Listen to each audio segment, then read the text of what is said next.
Hello friends, welcome to day trader Telugu and good evening. Sensex 901 points gain అయ్యి 80,378 దగ్గర close అయితే Nifty 271 points gain అయ్యి 24,484 దగ్గర క్లోజ్ అయింది. వెరాస్ బ్యాంక్ నిఫ్టీ 110 పాయింట్స్ గెయిన్ అయ్యి 52,317 దగ్గర క్లోజ్ అయింది.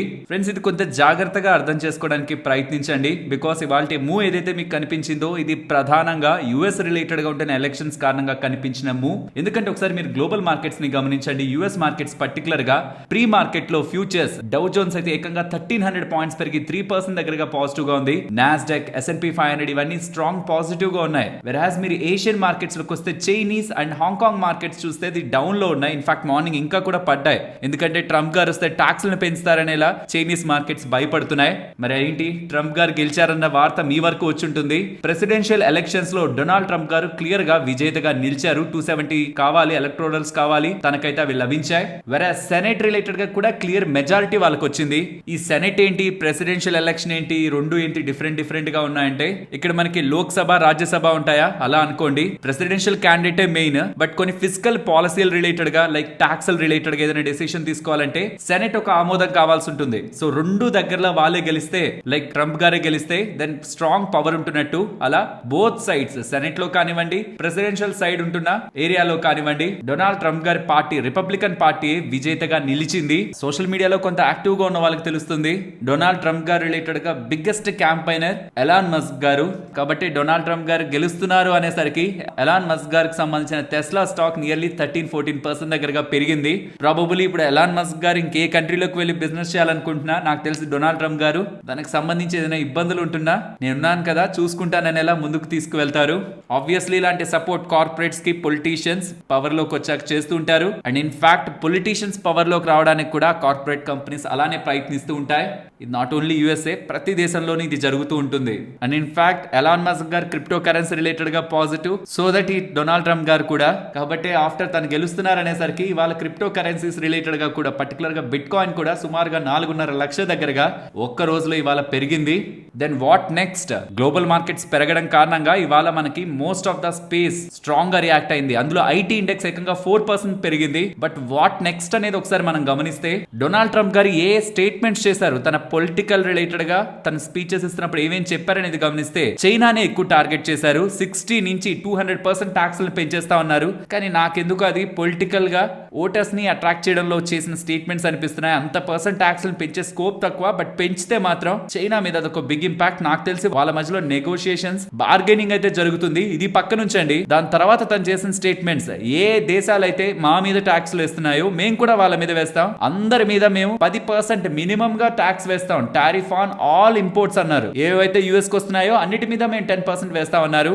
ఇండియాకి ట్రంప్ గారు పాజిటివ్, తన ఇండియన్స్ రిలేటెడ్ గా కూడా రీసెంట్ టైమ్స్ లో పాజిటివ్ స్టేట్మెంట్స్ చేస్తారు. ఈవెన్ హిందూస్ రిలేటెడ్ గా కూడా తన కామెంట్స్ ఉంటాయి. బట్ ప్రాబ్లం అంతా యుఎస్ రిలేటెడ్ గా ఉంటున్న కంపెనీస్ ని స్ట్రాంగ్ చేయాలనే ప్రయత్నంతో టెక్నాలజీ షేరింగ్ లో ఏదైనా వెనక్కి వెళ్ళినా ఆర్ మన దగ్గర నుంచి వెళ్తున్న దానిపై ఎక్కువ ట్యాక్స్లు వేయాలని ప్రయత్నించిన గతంలో తను చేసిన స్టేట్మెంట్స్ ఉన్నాయి. మన ఇండియా వాళ్ళు గవర్నమెంట్ సైడ్ నుంచి పెద్ద మొత్తంలో ట్యాక్స్లు వేస్తుంటారు ఇంపోర్టెడ్ కార్స్ అండ్ ఇతర గూడ్స్ మీద స్టేట్మెంట్స్ ఉన్నాయి. కాబట్టి మన మీద ఎలాంటి ట్యాక్స్లు కమింగ్ టైమ్స్ లో వేస్తారనేది ఒక బిగ్ క్వశ్చన్. అండ్ అమెరికాకి సంబంధించి కార్పొరేట్ ట్యాక్స్ తను తీసుకోబోతున్నారు. 21% ఉండేది గతంలో, అది 15% కి తగ్గిస్తా అన్నారు. అందుకే అక్కడ స్టాక్ మార్కెట్స్ అంత ఎగ్జైట్ అయ్యాయి. అండ్ యుఎస్ లో ఉంటున్న క్రూడ్ ఆయిల్ ప్రొడక్షన్ ని పెంచుతారని తను స్టేట్మెంట్స్ చేశారు. తను యుఎస్ లో ఉంటున్న క్రూడ్ ఆయిల్ ని లిక్విడ్ గోల్డ్ అని పిలుస్తారు. దాని కారణంగా డెట్ ని తగ్గించుకోవచ్చు, యుఎస్ ఎకానమీని గ్రో చేసుకోవచ్చు అని తన స్టేట్మెంట్స్ అయితే చేశారు. అక్కడ ఉంటున్న ఓవర్ టైం మీద వస్తున్న ఇన్కమ్ పై అండ్ టిప్స్ ద్వారా వస్తున్న ఇన్కమ్ పై ట్యాక్స్ ఎలిమినేట్ చేస్తానని, ఇల్లీగల్ గా ఉంటున్న వాళ్ళని అక్కడి నుంచి పంపించి అక్కడ ఉంటున్న యువతకి సరైన ఉపాధి అవకాశాలు ప్రొవైడ్ చేస్తూ కార్పొరేట్స్ ని స్ట్రాంగ్ గా గ్రో అయ్యేలా చేస్తాననేలా తన స్టేట్మెంట్స్ చేస్తూ ఉండడం, డీరెగ్యులేటరీ ఇనిషియేటివ్స్ తను అనౌన్స్ చేస్తూ ఉండడం కూడా ఇవాళ మొత్తం కార్పొరేట్ ఫీల్డ్ తో ఉంటున్న స్టాక్ మార్కెట్ అంతా అక్కడ స్ట్రాంగ్ గా మూవ్ అయింది. లెట్స్ సీ, నేను అబ్జర్వ్ చేస్తున్నదంతా మన దగ్గర నుంచి అక్కడికి వెళ్తున్న వాటిపై ఎంత ట్యాక్స్ తను పెంచడానికి ప్రయత్నిస్తారు. గ్లోబల్ గా ఉంటున్న అన్ని దేశాలపై ఒకలానే వేస్తారా? అపార్ట్ ఫ్రమ్ చైనా మీద ఎక్కువ వేసి మిగిలిన అందరి మీద కూడా మా దగ్గరకు వస్తుంటే వీటికి ఇంత పర్సెంట్ ట్యాక్స్ పెంచుతామంటారా? లేదు కొన్ని దేశాలపై వేస్తూ మన మీద కొంత తక్కువ వేసేందుకు ప్రయత్నిస్తారా? ఇది మనం అబ్జర్వ్ చేయాలి. బికాస్ నిన్నటి వీడియోలో చెప్పాను కదా, మనం largest exporter IT services related గా, ఈవెన్ ఫార్మా రిలేటెడ్ గా కూడా, ఈవెన్ టెక్స్టైల్స్ రిలేటెడ్ గా కూడా లార్జెస్ట్ కాకపోతున్నా టాప్ లో మనం ఉంటాం. ట్యాక్స్ రిలేటెడ్ గా డెసిషన్స్ వచ్చిన రోజు వీటి రిలేటెడ్ గా మనకి ఇంపాక్ట్ ఉంటుంది. లెట్స్ హోప్ తనేమి అంత స్ట్రాంగ్ ట్యాక్స్ రిలేటెడ్ గా, టారిఫ్ రిలేటెడ్ గా ఇండియా మీద బర్డెన్ అయితే వేయకూడదని. మన మార్కెట్స్ కి ఎప్పటి నుంచి కొంచెం ఇరిటెంట్ గా వర్క్ అవుతున్న FIS ఇంకా డేటా అయితే రిలీజ్ చేయలేదు. NSE వాళ్ళు రేపు రాబోతున్న ఫెడ్ ఈవెంట్ ఒక అవుట్కమ్ రేపే కదా చెప్పాను కదా, ఈవెంట్స్ మీకు గుర్తున్నాయి అనుకుంటున్నాను కాబట్టి రిపీట్ చేయట్లేదు. సరే ఇంకొకసారి చెప్పేస్తాను. ఇవాళ నైట్ రాబోతున్న MSCI రీబ్యాలెన్సింగ్ రిలేటెడ్ గా అప్డేట్ రేపు మార్నింగ్ మీరు చూసేస్తారు. అది మార్నింగ్ మార్కెట్ పై ఇంపాక్ట్ అయితే చూపించేస్తుంది. అది ఈ వీడియోలో మాట్లాడుకున్నాం 1387 న్యూస్ వీడియోలో. వాటిని ఇంకొకసారి నేను మీకు చూపిస్తాను. ఈ MSCI రిలేటెడ్ గా రేపు ఫోకస్ లో ఉండబోతున్న స్టాక్స్ ఇవి. ఇవాళ నైట్ వస్తుంది, రేపు మార్నింగ్ మనకి అప్డేట్స్ ఉంటాయి. ఇది నేను మీకు 2 days బ్యాక్ చూపించాను. Alkem labs, Voltas, Oberoi reality, Adani energy, Kalyan jewellers and BSE. ఇందులో Voltas and BSE star marks ఉంటాయి కదా, ఇవి అన్ఎక్స్పెక్టెడ్ క్యాండిడేట్స్ అన్నమాట. రీసెంట్ టైమ్స్ లో ఉంటున్న చేంజెస్ తో ఇవి వచ్చే ఛాన్సెస్ ఉన్నాయని ఇలా డేటా కనిపిస్తుంది. ఇవి ఉంటుంటే ఇది కొంత సర్ప్రైజ్. మిగిలినవన్నీ కూడా యాడ్ అవుతాయని ఎక్స్పెక్టేషన్స్ గతంలో చాలా టైం బ్యాక్ నుంచి ఉంటున్నవే. ఈ స్టాక్స్ మనకి రేపు మార్కెట్ లో ఫోకస్ లో ఉంటాయి. అండ్ వీటి రిలేటెడ్ గా అడ్జస్ట్మెంట్ రేపు కాదు, November 25th ఉంటుంది. అనౌన్స్మెంట్ ఇవాళ వస్తుంది నైట్, రేపు మార్నింగ్ మీకు అది మార్కెట్ లో ఇంపాక్ట్ ఉంటుంది. Whereas adjustments real impact November 25th last half an hour లో జరుగుతుంది. బట్ నైట్ మనకి US ఫెడ్ మీటింగ్ ఒక అవుట్కమ్ వస్తుంది. అది 8th మార్కెట్ ఓపెనింగ్ టైమ్ లో మార్కెట్ ని ఇంపాక్ట్ చేస్తుంది. అండ్ 8th చైనీస్ రిలేటెడ్ గా డేటా రిలీజ్ అవుతుంది. చైనీస్ NPC రిలేటెడ్ గా వాళ్ళు ఎంత స్టిమ్యులస్ ఇస్తారు, ఎకానమీని ఎంత బూస్ట్ చేస్తారనే డేటా అది 8th మార్కెట్ ని ఇంపాక్ట్ చేస్తుంది. And November 23rd Maharashtra and Jharkhand elections related గా కౌంటింగ్, అది కూడా మార్కెట్ ని ఇంపాక్ట్ చేస్తుంది. బట్ అది November 23rd. Mostly November 8th తో అయితే మెయిన్ ఈవెంట్స్ అన్ని కూడా మార్కెట్ పరంగా ఉన్నవి కంప్లీట్ అవుతాయి. అండ్ రీసెంట్ టైమ్స్ లో రిపీటెడ్ గా చెప్తున్నట్టు అది అయ్యేంత వరకు మార్కెట్ రిలేటెడ్ గా ఏముందిలే అని అనుకోకండి. వోలటాలిటీ హెవీగా ఉండే అవకాశం ఉంటుంది. ఫెడ్ ఈవెంట్ పెద్దదే, తర్వాత చైనా రిలేటెడ్ గా ఉంటున్న NPC మీటింగ్ ఒక అవుట్కమ్ కూడా పెద్దదే. అప్పట్లోపు మార్కెట్ ఎటు తిరుగుతుందో తిరగనివ్వండి. అప్పుడు ఎక్కడ మార్కెట్ క్లోజ్ అవుతుంది, మినిమం 24,500 అయినా అబోవ్ మార్కెట్ ఉందా, ఆర్ అట్లీస్ట్ రీసెంట్ టైమ్స్ లో క్రాస్ చేసిన ఈ లెవెల్ ఉందా, ఈ లెవెల్ అబోవ్ అయినా మార్కెట్ ఉందా, ఆర్ ఇవాళ FIS సెల్లింగ్ ఎక్కువ ఉండి కమింగ్ టైమ్స్ లో ఈ ఫెడ్ రిలేటెడ్ గా ఏదైనా షాక్ తగిలి, తర్వాత NPC రిలేటెడ్ గా ఏదైనా షాక్ తగిలి డౌన్ సైడ్ లో ఫర్దర్ గా మార్కెట్ సెల్లింగ్ వస్తూ recent November 4th and November 5th form చేసిన లోస్ ఉన్నాయి కదా, November 4th 23,814 and November 5th 23,840 around. ఈ లోస్ ని కూడా రెస్పెక్ట్ చేయకుండా ఈ లోపు కానీ మార్కెట్ డౌన్ సైడ్ కి వెళ్తే మార్కెట్ లో ఏదైనా సడన్ సర్ప్రైజ్ నెగిటివ్ ఉండి because of this events, because events of outcome ని మీరు నేను ఎవరు డిసైడ్ చేయలేదు కాబట్టి వెయిట్ అండ్ వాచ్. రేపు అండ్ ఎల్లుండితో మనకు మార్కెట్ రిలేటెడ్ గా కంప్లీట్ ఈవెంట్స్ అన్ని సార్ట్ అవుట్ అవుతాయి. దెన్ షార్ట్ టర్మ్ రిలేటెడ్ గా మార్కెట్ పరంగా మనకు ఒక క్లారిటీ వస్తుంది.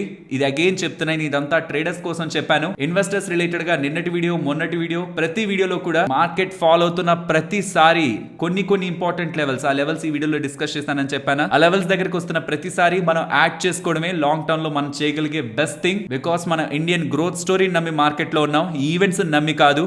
ఫ్రెండ్స్ ఇప్పుడే FI డేటా అయితే రిలీజ్ అయింది. మీరేమనుకుంటున్నారు చెప్పండి, నేను చూపిస్తాను ఇప్పుడు just with in few seconds. మీరేమనుకుంటున్నారు, ఇవాళ మార్కెట్ ఇంత పెరిగింది, US అంతా బాగుంది, ఇండియన్ ఈక్విటీ మార్కెట్స్ లో FIS మంచిగా బై చేస్తుంటారని మీరు అనుకుంటున్నారా? జస్ట్ ఒక్కసారి పాస్ చేసి ఎస్ ఇవాళ బయర్స్ గా ఉంటారు FIS, లేదు ఇవాళ కూడా సెల్లర్స్ గా ఉంటారు అనేది ఒకసారి కామెంట్ సెక్షన్ లో పెట్టండి. ఇక్కడే పాస్ చేయండి వీడియోని, కామెంట్ సెక్షన్ లో పెట్టండి. వెల్ మీరే చూడండి, FIS ఇవాళ 4,445 crores కి సెల్ చేశారు. నేను కూడా ఇంత నెంబర్ తో వీళ్ళు ఇవాళ ఉంటారు అనుకోలేదు. కొంత తగ్గుతుంది FIS సెల్లింగ్ అనుకున్నాను, బట్ వాళ్ళైతే ఒక్క స్టెప్ కూడా వెనక్కి వేయట్లేదు.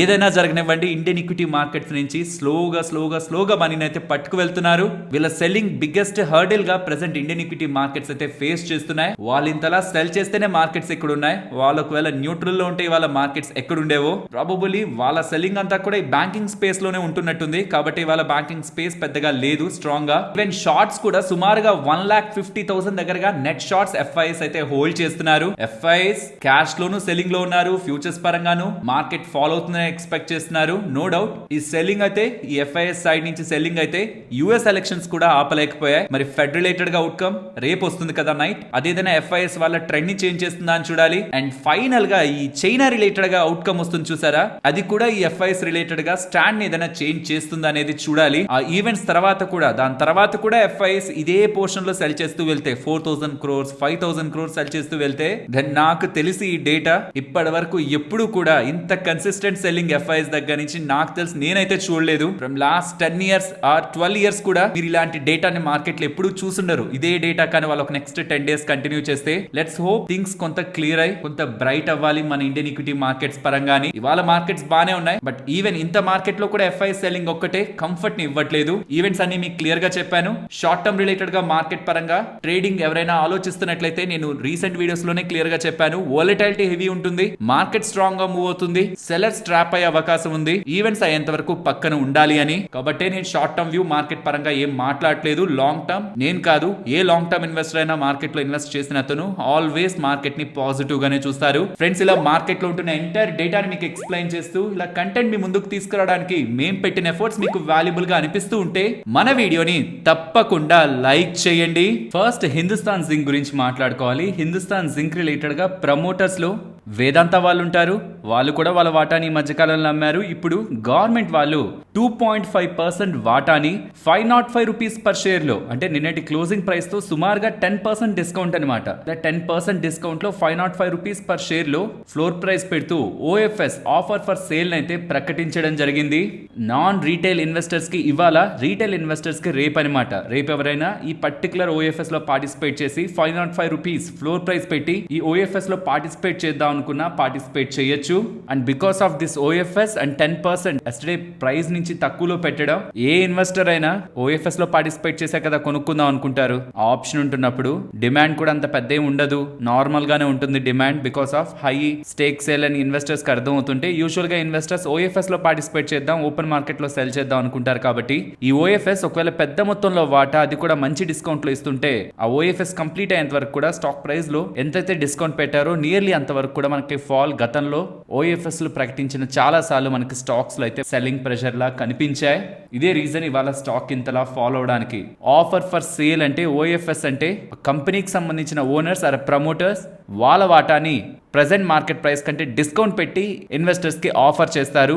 ఎందుకు ప్రెజెంట్ మార్కెట్ ప్రైసే పెట్టచ్చు కదా, ఆర్ ఓపెన్ మార్కెట్ లో డైరెక్ట్ గా డీమ్యాట్ అకౌంట్ ఓపెన్ చేసి అమ్మేయచ్చు కదా, అంటే అప్పుడు ఇంకా స్టాక్ ఎక్కువ పడుతుంది అనమాట. 1%, 2%, 3% వాటాలను అమ్మేస్తే డైరెక్ట్ గా ఓపెన్ మార్కెట్ లో. కాబట్టి అసలు దానికి ఎంత డిమాండ్ ఉంది, బయ్యర్స్ ఎలా ఉన్నారని తెలుసుకోవడానికి ఇలా బిడ్డింగ్ ప్రాసెస్ లా నిర్వహించి ఇంతకి తక్కువ మేమమ్మో, ఇంతకు మించి ఎవరు ఎక్కువ పెట్టుకుంటారు కొనుక్కుంటారన్నా చెప్పండి అనేలా ఓ ప్రాసెస్ ని నిర్వహిస్తారు ఇన్వెస్టర్స్ అందరికి. ఒకడేమో నాన్ రీటైల్ ఇన్వెస్టర్స్ కి, ఇంకొకటేమో రీటైల్ ఇన్వెస్టర్స్ కి నిర్వహిస్తారు. ఐ హోప్ మీకు ఓఎఫ్ఎస్ రిలేటెడ్ గా ఒక క్లారిటీ వచ్చిందని.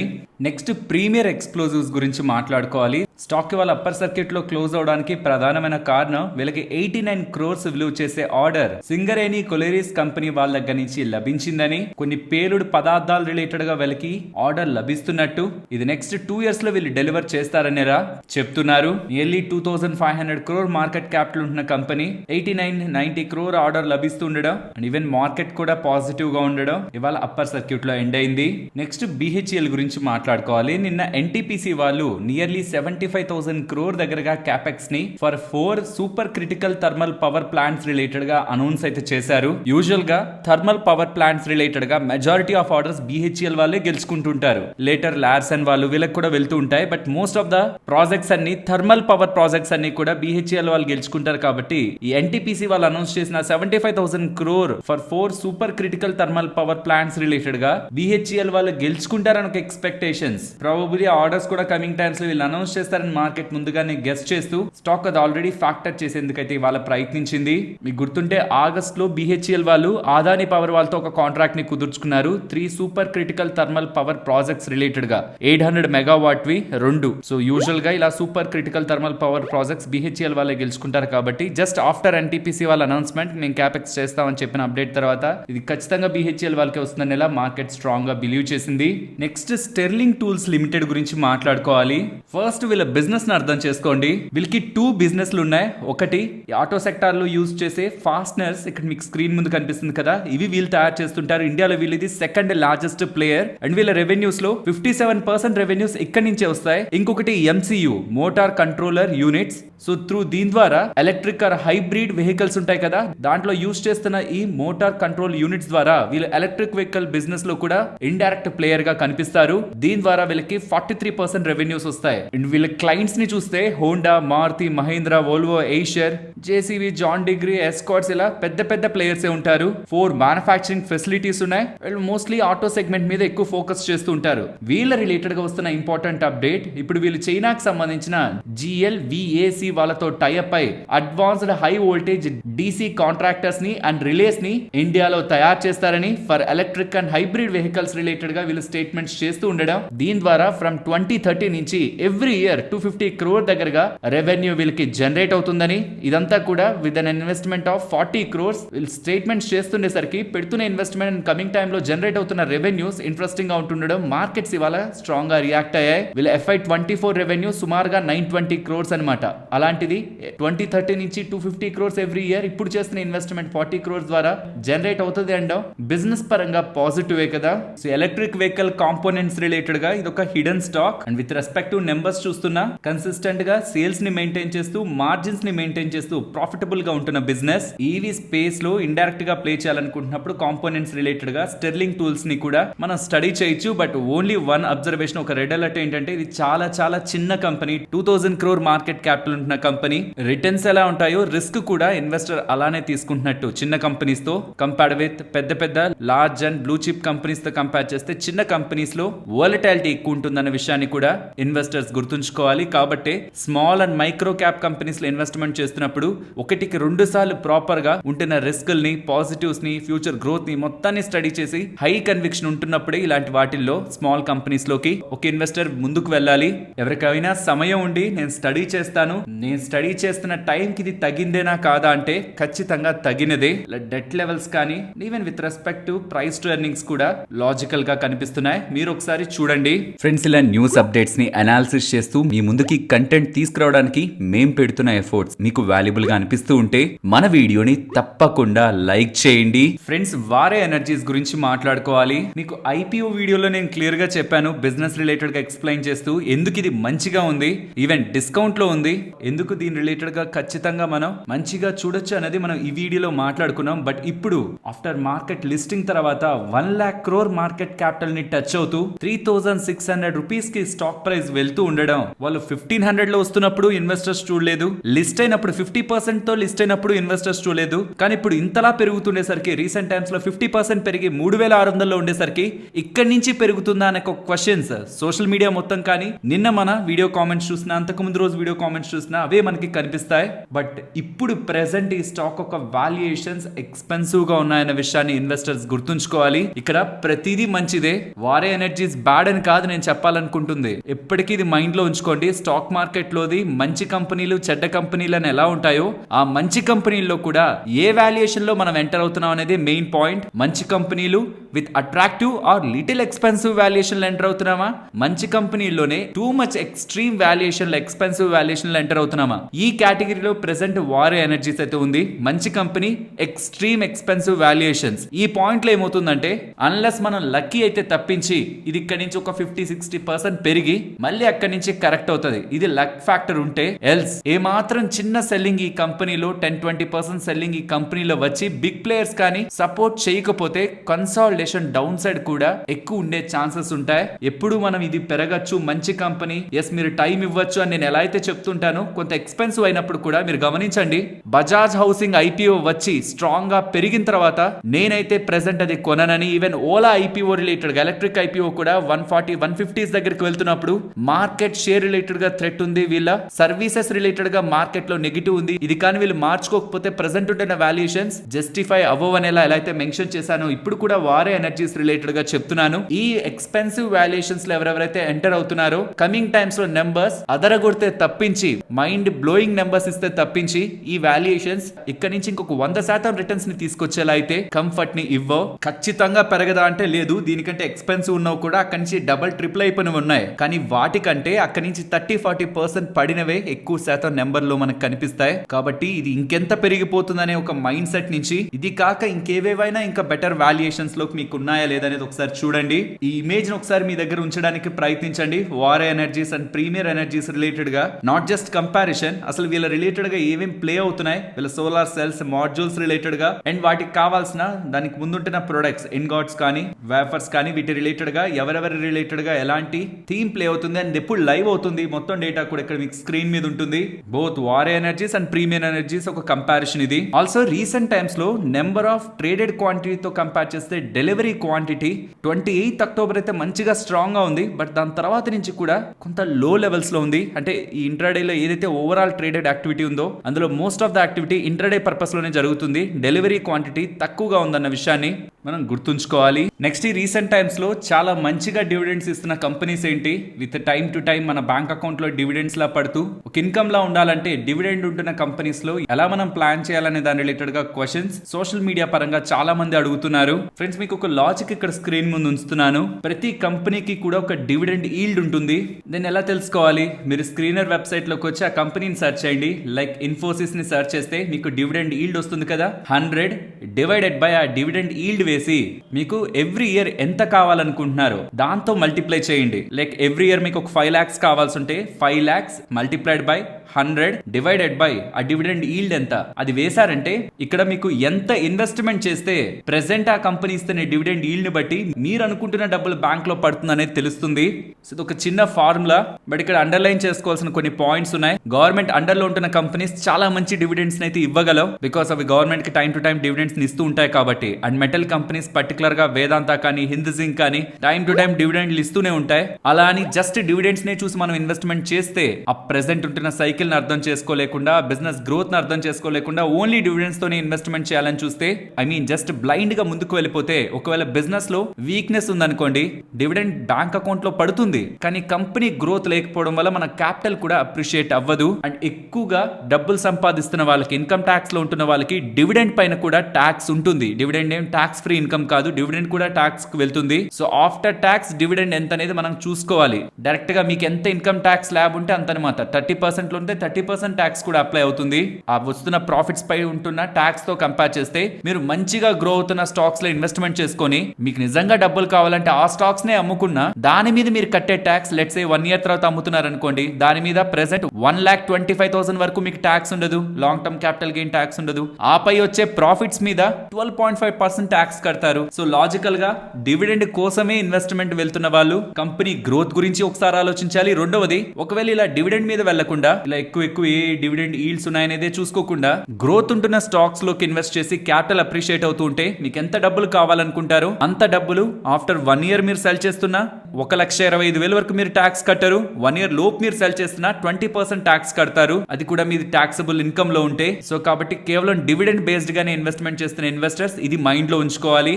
ఫ్రెండ్స్, ఇక నేను మీకు చూపించిన స్టాక్స్ ఉన్నాయి కదా, దాని డివిడెండ్ ఈల్డ్ అదే అనుకోకండి. నేను ఫర్ ద ఎక్స్ప్లెనేషన్ పర్పస్ కోసం ఆ నెంబర్స్ అలా వదిలేశాను. టైం టు టైం ఈ డివిడెండ్ ఈల్డ్ మారుతూ ఉంటుంది. కంపెనీ ఎంత పెద్దదవుతుంది, స్టాక్ ప్రైస్ ఎలా ఉంది, దాంతో వాళ్ళు కంపేర్ చేస్తే ఇచ్చే డివిడెండ్ ఎంత, దాని మీద డివిడెండ్ ఈల్డ్ ఆధారపడి ఉంటుంది. నెక్స్ట్ నెంబర్స్ గురించి మాట్లాడుకోవాలి. ఫస్ట్, వారే రెన్యూబుల్స్ వాట్ ఆర్ పర్ఫార్మెన్స్ ఒకసారి గమనించండి. Revenues year on year comparison లో 2.5 times పెరుగుతున్నాయి. ఆపరేటింగ్ ప్రాఫిట్ 1.3 times పెరిగింది. And profit after tax year on year comparison 1.6 times దగ్గరగా పెరిగింది. ఒకసారి వీళ్ళ ఆర్డర్ బుక్ చూడండి. రీసెంట్ టైమ్స్ లో గెలుచుకుంటున్న orders and unexecuted and pipeline లో ఉంటున్న ఆర్డర్ బుక్ కూడా ఇక్కడ మీకు స్క్రీన్ పైన కనిపిస్తుంది. Next, newer segments like floating solar లో కానీ, ఎనర్జీ స్టోరేజ్ రిలేటెడ్ గా కానీ వీళ్ళ బిజినెస్ ని ఇంక్రీజ్ చేసుకోవాలన్నట్లయితే కనిపిస్తుంది. ఏ స్పేస్ లో వీళ్ళ గ్రోత్ స్ట్రాటజీని ఫాలో అవుతున్నారు, ఆ ఎనర్జీ ట్రాన్సాక్షన్ లో ఎక్కడెక్కడ వీళ్ళు ప్రెసెంట్ అయినారు అనేది ఇక్కడ మీ స్క్రీన్ పైన గమనించవచ్చు. పర్టికులర్ గా సోలార్ పార్క్స్ రిలేటెడ్ గా 30 gigawatt బిజినెస్ ఉందని, దానికోసమే వీళ్ళు సపరేట్ గా ఒక సబ్సిడరీనే ఫామ్ చేశారని సోలార్ పార్క్స్ ని ఫోకస్ చేస్తూ అనేలా వీలైతే మెన్షన్ చేస్తున్నారు. అండ్ ఈ వారే రెన్యూబుల్స్ గురించి కూడా, వారే ఎనర్జీస్ ఐపీఓ చెప్తున్నప్పుడు కూడా దీనికి ఈ వారే ఎనర్జీస్ కి ఎలాంటి రిలేషన్ ఉంటుంది, వాటి మధ్యలో ఉంటున్న ఇంటిగ్రేషన్ గురించి కూడా మనం ఐపీఓ వీడియోలో మాట్లాడుకున్నాం. నెక్స్ట్, న్యూ ల్యాండ్ ల్యాబ్స్ గురించి మాట్లాడుకోవాలి. వీళ్ళ నెంబర్స్ ఇక్కడ మీకు స్క్రీన్ మీద కనిపిస్తూ ఉంటాయి. గమనిస్తే total income or revenue year on year comparison లో ఫ్లాట్ టు నెగిటివ్ ఉంటుంది. బట్ మార్జిన్స్ లో సిగ్నిఫికెంట్ డ్రాప్ కనిపించడం కారణంగా ప్రాఫిటబిలిటీ సుమారుగా 14% దగ్గరగా డ్రాప్ అయింది. ఇక్కడ అండర్లైన్ చేసుకోవాల్సింది మార్జిన్స్. ప్రాఫిట్ లెవెల్లోను, ఆపరేటింగ్ ప్రాఫిట్ లెవెల్లోను మార్జిన్స్ లో ఎరోషన్ అయితే కనిపిస్తుంది. ఒక ఎక్స్పెన్సివ్ వాల్యుయేషన్ లో ఉంటున్న కంపెనీకి మార్జిన్ ఫాల్ అనేది మార్కెట్ సీరియస్ గా తీసుకుంటుంది. నెంబర్స్ మార్కెట్ ఎక్స్పెక్టేషన్స్ సాటిస్ఫై చేయలేదు, బట్ మార్జిన్స్ లో స్టెబిలిటీ లేక లంపీ క్వార్టర్ యాక్చువల్ లాస్ట్ టైంది. ప్రాబబ్లీ ఇలాంటి పేస్ వీళ్ళు మెయింటైన్ చేయడం కష్టం అవ్వచ్చు. అది మేబీ మార్జిన్స్ లో రిఫ్లెక్ట్ అవుతుండేసరికి ఇప్పటి వరకు ఉంటున్న గ్రోత్ కమింగ్ టైమ్స్ లో వీళ్ళు ఇవ్వలేరేమో అని మార్కెట్ ఎక్స్పెక్ట్ చేస్తూ ఈ మార్జిన్ ఎరోషన్ కంటిన్యూ అవుతూ ఆన్ కమింగ్ బై క్వార్టర్స్ లో కూడా మార్జిన్ లోయర్ సైడ్ ఉంటుందని ప్రాబబ్లీ మార్కెట్ లో ఉంటున్న ఫియర్స్ ఇవాళ స్టాక్ ఫాల్ బ్యాక్ ఉంటున్న ఇంపార్టెంట్ రీజన్. మేనేజ్మెంట్ కామెంటరీని కీగా గమనించాలి, పర్టికులర్ గా మార్జిన్ రిలేటెడ్ గా. యాజ్ ఆఫ్ నో నేను చూస్తున్నంత వరకు మేనేజ్మెంట్ చెప్తున్నది అయితే FY26 బెటర్ గా ఉంటుందని. తంగమాయల్ జ్యువెలర్స్ నెంబర్స్ గురించి మాట్లాడుకోవాలి. నెంబర్ స్క్రీన్ మీద ఉంటాయి. టైటాన్ లానే ఇక్కడ కూడా కస్టమ్ డ్యూటీ రిలేటెడ్ గా ఉంటున్న ఇంపాక్ట్ క్లియర్ గా కనిపిస్తుంది on margins and profitability. Clear గా క్వార్టర్ ఆన్ క్వార్టర్ కంపారిజన్ లో ఓవరాల్ నెంబర్స్ సిగ్నిఫికెంట్ గా ఇంపాక్ట్ అయ్యాయి. Even year on year basis లో కూడా ప్రాఫిటబిలిటీ డ్రాప్ అయింది. సో ఓన్లీ రీజన్ ఇన్వెంటరీ లాసే వీళ్ళు 53 crore దగ్గరగా ప్రకటించారు. గవర్నమెంట్ ఈ కస్టమ్ డ్యూటీ రిలేటెడ్ గా తీసుకున్న చేంజెస్ తో వచ్చిన గోల్డ్ ప్రైస్ డ్రాప్ ఉంటుంది కదా, అది సిగ్నిఫికెంట్ గా ఈ గోల్డ్ ప్లేయర్స్ రిలేటెడ్ గా ఇంపాక్ట్ అయితే తీసుకొచ్చింది. ఇది టైటాన్ నెంబర్స్ లోనే రిఫ్లెక్ట్ అయింది. అప్పుడే చెప్పాను మిగిలిన జ్యువెలరీ స్టాక్స్ రిలేటెడ్ గా కూడా ఈ కస్టమ్ డ్యూటీ కట్ ఇంపాక్ట్ ఉంటుందని, పర్టికులర్ గా నిన్నటి వీడియోలోనే అదే ఇక్కడ కూడా కనిపిస్తుంది. నెక్స్ట్ ఆయిల్ ఇండియా గురించి మాట్లాడుకోవాలి ఫ్రెండ్స్. నెంబర్స్ ఏమంత స్ట్రాంగ్ గా లేవు. ఇన్ఫాక్ట్ ఆయిల్ ఇండియాకే కాదు గెయిల్ కూడా అంత స్ట్రాంగ్ గా లేవు. బట్ ప్రాబబులీ ఈ క్వార్టర్స్ రిలేటెడ్ గా ఇంపాక్ట్ అంటే ఇంత స్ట్రాంగ్ గా లేవు ఈ క్వార్టర్స్ అని, Q2వి. బట్ కమింగ్ క్వార్టర్స్ బెటర్ గా ఉంటాయి, దీనికంటే బెటర్ మూవ్ ఉంటుంది. నెంబర్స్ పరంగా మార్కెట్ లో ఎక్స్పెక్టేషన్స్ ఉండవు. రీసెంట్ టైమ్స్ లో కొంత వీక్ నెంబర్స్ ఉంటున్నా స్టాక్స్ స్ట్రాంగ్ గా పెరుగుతున్నాయి. నిన్నటి వీడియోలో కూడా దీనికి ఎగ్జాంపుల్స్ చెప్పాను. ఆయిల్ ఇండియా నెంబర్స్ ని మీరు గమనించారంటే quarter year on year comparison revenues flat గా ఉంటాయి. ఇన్ఫాక్ట్ కొంత డౌన్ ఉంటాయి. సిమిలర్ గా మార్జిన్స్ అండ్ ప్రాఫిటబిలిటీ కూడా on year on year basis లో వీక్ గానే ఉంది. విత్ నెంబర్స్ చెప్పాలంటే revenues year on year comparison లో 3.3% డ్రాప్ అయింది. క్వార్టర్ లో 10.8% డ్రాప్ అయింది. Whereas profit before exceptional items and tax కానీ చూస్తే ఇయర్ ఆన్ ఇయర్ లో 14 to 15% డిక్లైన్ అయింది. క్వార్టర్ లో 2.8% డిక్లైన్ అయింది. అండ్ ఆపరేటింగ్ ప్రాఫిట్ మార్జిన్ 35% కి డ్రాప్ అయింది. క్రూడ్ ఆయిల్ సెగ్మెంట్ లో మ్యాక్స్ కాంట్రిబ్యూటర్ టు ప్రాఫిటబిలిటీ 62.9% దగ్గరగా ఉంది. అదే నేచురల్ గ్యాస్ రిలేటెడ్ గా 24.5% దగ్గరగా ఉంది. ఓవరాల్ నెంబర్స్ వీక్ గా ఉన్నాయి. బట్ ఎస్ చెప్పాను కదా వీక్ గా ఉంటున్నా కమింగ్ క్వార్టర్లీ నెంబర్స్ బెటర్ ఉంటాయని మార్కెట్ ఎక్స్పెక్ట్ చేస్తున్నట్లుంది. ఇలా ఎప్పుడైతే వీక్ నెంబర్స్ వచ్చినా స్టాక్ పెద్దగా నెగిటివ్ గా రియాక్ట్ అవ్వదు. In most of the chances నిన్నటి వీడియోలో కూడా ఇది మెన్షన్ చేశాను. Most of the chances coming times లో మార్కెట్ వీటి రిలేటెడ్ గా స్ట్రాంగ్ పాజిటివ్ వ్యూ ఉండి బిగ్ ప్లేయర్స్ ఒక సపోర్ట్ ఉంటేనే ఆఫ్టర్ వీక్ నెంబర్స్ కూడా స్టాక్స్ ఇలా పెరుగుతుంటాయి. సిమిలర్ గా గెయిల్ లో కూడా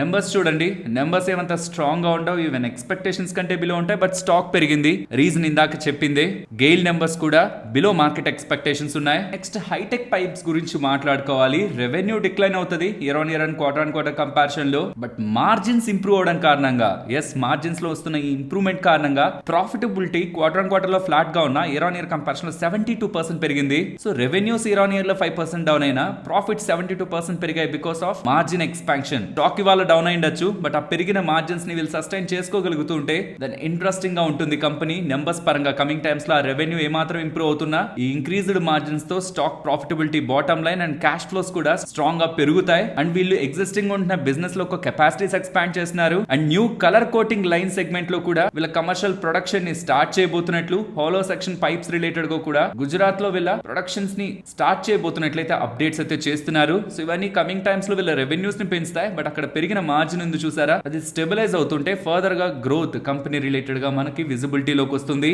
నెక్స్ట్ ట్రైడెంట్ వాళ్ళ నెంబర్స్ ని మీరు గమనిస్తే ఇయర్ ఆన్ ఇయర్ కంపారిజన్ లో రెవెన్యూస్ డిక్లైన్ అవుతున్నాయి, మార్జిన్స్ ఇంపాక్ట్ అవుతున్నాయి, ప్రాఫిటబిలిటీ కూడా ఇంపాక్ట్ అవుతుంది. వెరాస్ క్వార్టర్ రెవెన్యూస్ కొంత డిక్లైన్ అవుతున్నా మార్జిన్స్ ఇంప్రూవ్ అవడం కారణంగా ప్రాఫిటబిలిటీ ఇంప్రూవ్ అవుతుంది. యాక్చువల్లీ ఇయర్ ఆన్ ఇయర్ తో చూడాల్సిన బిజినెస్. అలా చూస్తే ఎక్స్పెక్టేషన్స్ కి స్లైడ్ బిలో ట్రైడెంట్ వాళ్ళ నెంబర్స్ అయితే కనిపిస్తున్నాయి. నెక్స్ట్ నిఫ్టీ లాగే bank Nifty support and resistance. ఇవాళ నిఫ్టీ రెసిస్టెన్స్ గమనించారా, ఆల్మోస్ట్ 24,520 to 540 దగ్గర ఫేస్ చేసింది. అదే నెక్స్ట్ లెవెల్ ఆఫ్ రెసిస్టెన్స్ ఇక్కడ నుంచి పెరుగుతుంటే అది బ్రేక్ అయితే 24,580 to 590 అరౌండ్. ఇక్కడ నుంచి డ్రాప్ అవుతుంటే కిందకు వస్తుంటే 24,420 below 24,330. And coming to bank Nifty ఇవాళ మీరు అబ్జర్వ్ చేస్తే ఓపెనింగ్ దగ్గర నుంచి మోస్ట్లీ రేంజ్ బౌండ్. ఇవాళ బ్యాంక్ నిఫ్టీ ఎక్స్పైరీ, ఓపెనింగ్ అక్కడ ఉందో క్లోజింగ్ కూడా సుమారుగా అక్కడే ఉంది. మార్కెట్ మొత్తం ట్రెండింగ్ లో ఉన్న ఫైనాన్షియల్ స్పేస్ మాత్రం ఇవాళ రేంజ్ బౌండ్ లో ఉంది. ఇదే రేంజ్ ని గమనించండి, డౌన్ సైడ్ 52,170 అబౌవ్ 52,570. అది కూడా బ్రేక్ అయితే అప్ సైడ్ 53,040. ఈ 52,170 డౌన్ సైడ్ బ్రేక్ అయితే 51,880. ఈవెంట్స్ ఉన్నాయి, కొంత జాగ్రత్త. 8th వరకు కూడా మార్కెట్ లో ఎటువంటి రేంజ్ బౌండ్ కానీ ఆర్ షార్ట్ టర్మ్ రిలేటెడ్ గా బిగినర్స్ కానీ పొజిషన్స్ తో రిస్క్ తీసుకోకండి. మరొక ఇంట్రెస్టింగ్ వీడియోతో మళ్ళీ మీ ముందుకు వస్తాను. అంతవరకు టేక్ కేర్, జై హింద్.